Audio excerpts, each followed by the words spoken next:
கண்மணி வந்து எதுலேயுமே கலந்துக்காம வந்து வெறும் என்ன பார்த்துக்க தான் வந்திருக்கா அப்படின்னு சொல்லிட்டு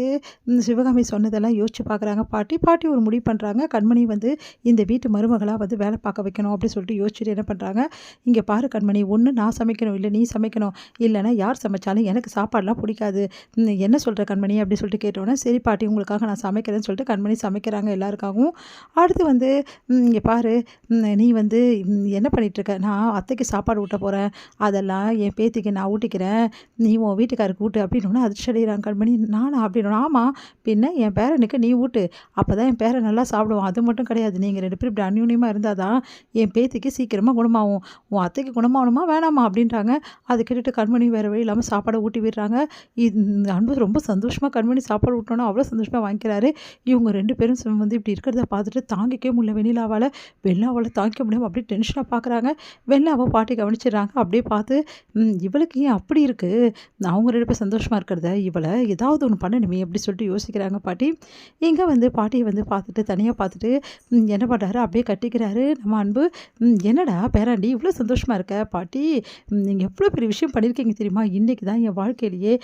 நான் ரொம்ப சந்தோஷமாக இருக்கேன், எவ்வளோ நாளாச்சு தெரியுமா அந்த சந்தோஷம் எனக்கு கிடச்சி, கண்மணி எனக்கு ஊட்டி விட்டா, எனக்கு எவ்வளோ சந்தோஷமாக இருக்குது தெரியுமா அப்படின்னு. இவ்வளோ அன்பும் பாசத்தையும் உன் பொண்டாட்டி மேலே இப்படி வச்சுக்கிட்டு ஏன்டா பிரிஞ்சிருக்கேன்னொன்னே, எல்லாம் என் தலையெழுத்து பாட்டி, ஒரு சின்ன பிரச்சனையால் பிரிஞ்சிட்டோம் பாட்டி அப்படின்னோடனே, சரி என்ன தான் பிரச்சனை ஏன் பாட்டி அதெல்லாம் அப்படின்னு. எனக்கு என்னமோ இந்த பொண்ணு மேலே தான்டா சந்தேகமாக இருக்குது, அந்த பொண்ணு தான் உங்களுக்கு பிரச்சனை கரெக்டா அப்படின்னோடனே அப்படியே பார்க்குறாங்க. எனக்கு தெரியும்டா பேராண்டி, நான் வந்ததுலேருந்து பார்த்துன்னு தான் இருக்கேன், நீங்கள் 2 பேரும் சந்தோஷமாக இருந்தால் அவளுக்கு பிடிக்கலையே,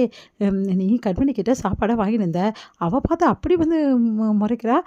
உண்மையை சொல்லுடா, அந்த பொண்ணால் தான் உனக்கு பிரச்சனையானோன்னே,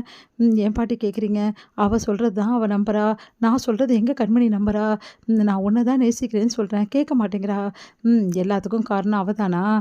பாட்டி வேணாம் பாட்டி, வீணாக பிரச்சனை வேணாம் அப்படின்னோடனே,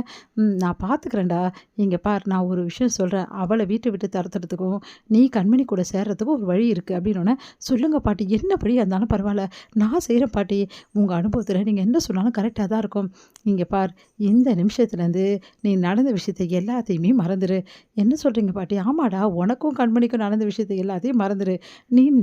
எப்பவும் போல் கண்மணிக்கிட்ட பேசு பழகு, அவகிட்ட வந்து எல்லாம் உரிமை எடுத்துக்கூடா, அவள் கோவமாக இருந்தாலும் சரி, கண்மணி எனக்கு சமைச்சு கொடு, கண்மணி எனக்கு சாப்பாடு போடு, கண்மணி எனக்கு எல்லாமே பண்ணு அப்படின்னு சொல்லிட்டு எல்லாத்தையும் அவகிட்ட வலுக்கட்டாயமாக கொடு, அவள் எல்லாமே வலுக்கட்டாயமாக செய்யணும், அப்படி செய்யலையா அந்த டைமுக்கு நான் வந்து எப்படியாவது செய்ய வச்சிடுறேன் அப்படின்றாங்க. பாட்டி இதெல்லாம் நடக்குமா, அவள் வந்து என் மேலே கோவமாக இருக்காளே, பார்த்துக்கலாம்டா, இப்படியே செஞ்சாதான் அப்போ ஃபன்னுனி வரும், உன் கூட வருவா,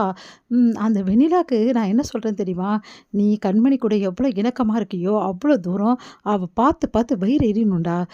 அவள் நல்ல பொண்ணு மாதிரி எனக்கு தெரியலடா, அவள் நல்ல பொண்ணுலாம் இல்லை பாட்டி, எல்லாம் என் தலை எழுத்து, இவளெல்லாம் வந்து இந்த வீட்டில் இருந்து இருக்க வச்சிட்ருக்காங்க, எல்லாம் என் பாட்டி இருக்காங்களோ அவங்கள சொல்லணும் அப்படின்னோடனே, புரியுது, அவளுக்கும் ஒரு வழி பண்ணணும், நீ அவளுக்கு ஒரு முடிவு கட்டணும்னா முதல்ல உன் பொண்டாட்டி கூட நீ சேரணும், உன் பொண்டாட்டி உன்னை முழுமையாக நம்பணும், அப்புறம் உன்னை முழுமையாக நம்பிட்டான்னா அந்த வெண்ணிலா சொன்னதெல்லாம் பொய்ன்னு அவளே புரிஞ்சுப்பா, அந்த மாதிரி நீ உன் பொண்டாட்டி சேர ஆரம்பிக்கணும், 2 பேரும் எவ்வளோ வந்து நெருக்கமாக இருக்கீங்களோ அவ்வளோ தூரம் நெருக்கமாக இருக்கணும், அப்போ தான் அந்த வெண்ணிலா வந்து பார்த்துட்டு இவங்களை பிரிக்க முடியாதுன்னு சொல்லிட்டு முடிவு பண்ணுவா, அதுக்கப்புறம் அவள் என்ன சொல்லட்டும், உன் பொண்டாட்டி மனசை மாற்றட்டும், உன் பொண்டாட்டி மனசு மாறாதே உன்னை நம்பிட்டா, இது தாண்டா இதுக்கு ஒரு முடிவு, பாட்டி உண்மையிலே கண்மணி என்னை புரிஞ்சுப்பாளா, கண்டிப்பாக புரிஞ்சுப்பா, சீக்கிரமாகவே உன்னை நம்ப ஆரம்பிச்சிட்டான்னா அந்த வெண்ணிலா சொன்னது எல்லாம் பொய் அப்படின்னு சொல்லிட்டு வெண்ணிலாவை வெறுக்க ஆரம்பிப்பா, அதுக்கப்புறம் அவளுக்கு பதிலடி இவ எப்படி கொடுக்குறான்னு மட்டும் பாரு, பொண்ணுங்களை பற்றி உனக்கு தெரியாதுடா, ஒருத்தரை நம்ப ஆரம்பிச்சிட்டாங்கன்னா அதுக்கப்புறம் அவங்க மனசை மாற்றிக்கவே மாட்டாங்க, உன்னை ரொம்ப நம்பியிருக்கா உன் பொண்டாட்டி, அதனால தான் சின்ன இந்த மாதிரி பிரச்சனை ஆனோன்னே அவளால் தாங்கிக்க முடியலடா, உன் மேலே உயிரே வச்சிருக்காடா கண்மணி அப்படின்னோடனே, எனக்கும் தெரியுது பாட்டி, அதனால தான் பாட்டி கண்மணி என்னால் மிஸ் பண்ண முடியாது பாட்டி, கண்மணி தான் பாட்டி எனக்கு உயிர், அவள் எனக்கு கிடைப்பாள்ல, என் கூடவே இருப்பாள்ல பாட்டி, ஒருவேளை அம்மாவுக்கு குணமானா அவள் போயிடுவாள் பாட்டி அப்படின்னோடனே, அதெல்லாம் போக மாட்டாடா, நான் இருக்கேன்ல, உன்னையும் கண்மணியும் சேர்த்து வைக்காமல் இந்த ஊரை விட்டோ இந்த வீட்டை விட்டோ நான் போக மாட்டேன், இது உனக்கு நான் கொடுக்குற சத்தியம்டா பேரண்டி அப்படின்னோட சந்தோஷம் தாங்க முடியல.